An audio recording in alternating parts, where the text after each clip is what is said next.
This is the lecture for November the 20th, Friday, for American history. In 1860, James Buchanan chooses not to run for president. It's unlikely that the Democrats would have nominated him, so it's a wide open field, and the Democrats are going to be torn. In 1860, the Republicans are going to meet in Chicago, and they have quite a few candidates they could choose from, but none of them seem to gather much excitement of all Republicans. Abraham Lincoln is nominated as a dark horse. Lincoln says that if elected, he will end slavery in the territories first. The Democrats are split. The Southern Democrats are going to nominate John Breckinridge. They do not feel that anybody from the North will speak for the Southern Democrats. The Northern Democrats are going to nominate Stephen Douglas from Illinois. Again, the Northern Democrats don't believe that the Southern Democrats have what is in their best interest. So the Democratic Party is split in two. The Democratic Party will further split when John Bell of Kentucky will be nominated. Now, John Bell is going to run on what is called the Constitutional Union Party. So the Democratic Party is split into three pieces: the North for Douglas, the South for Breckinridge, the Western states, particularly those who have slaves but are on the border with Ohio River, for John Bell.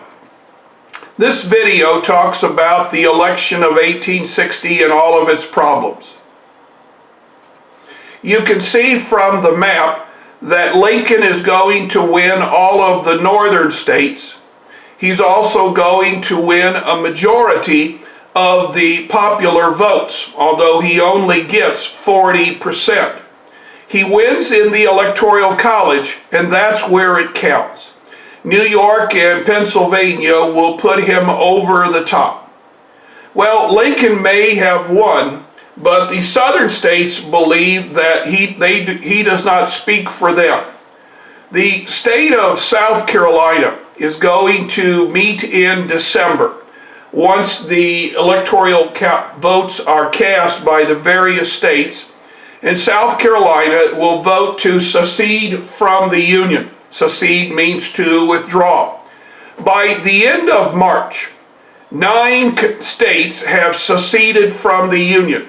They meet in Alabama, and they choose Jefferson Davis as the President of the Confederate States of America. It is obvious that conflict is going to occur. Senator John Crittenden from Kentucky has a plan, and his plan was to propose that slavery would be extended into the western territories, but below the line of Missouri's southern border. This was rejected by the Republicans. The Committee of 33 was composed of 11 members of the House that were for slavery, 11 members of the House that were abolitionists, and 11 members of the House who said they were neutral.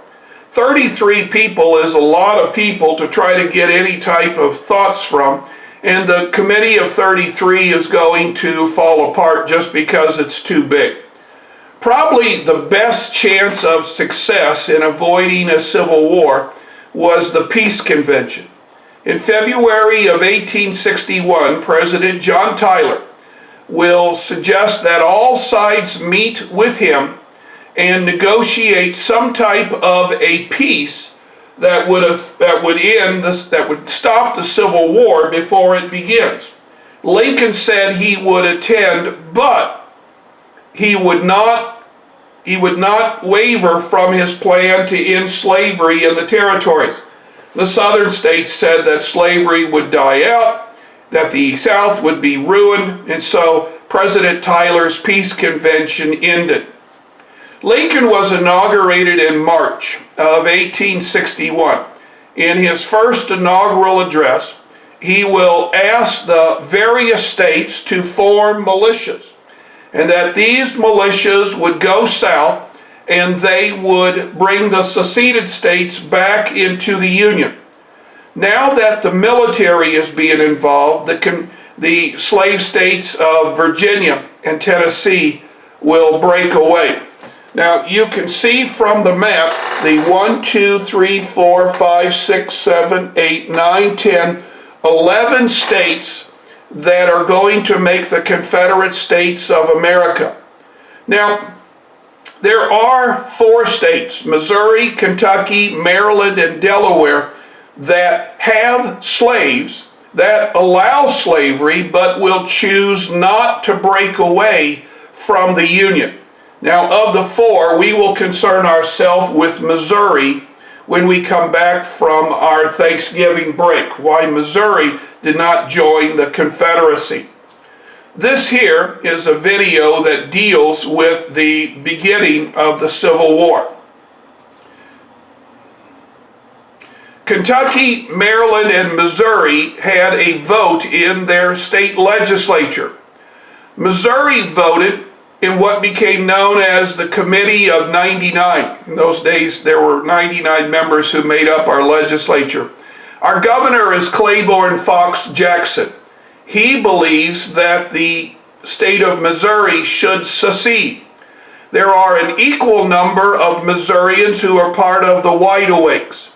This is a pro-Union force that feels Missouri should stay in the Union. The Wide Awakes will take over the convention. The committee will vote to stay in the Union, and Missouri will become part of the United States. It will never secede. However, many Missourians will fight in the Civil War for the South. Many Missourians will fight in the Civil War for the Union forces. In April of 1861, Major John Anderson, who is command of Fort Sumter, which is out in the harbor of Charleston, South Carolina, is going to send a plea for resupplies. As the resupply ships are on the horizon, Confederate forces under PGT Beauregard will commence firing on the fort.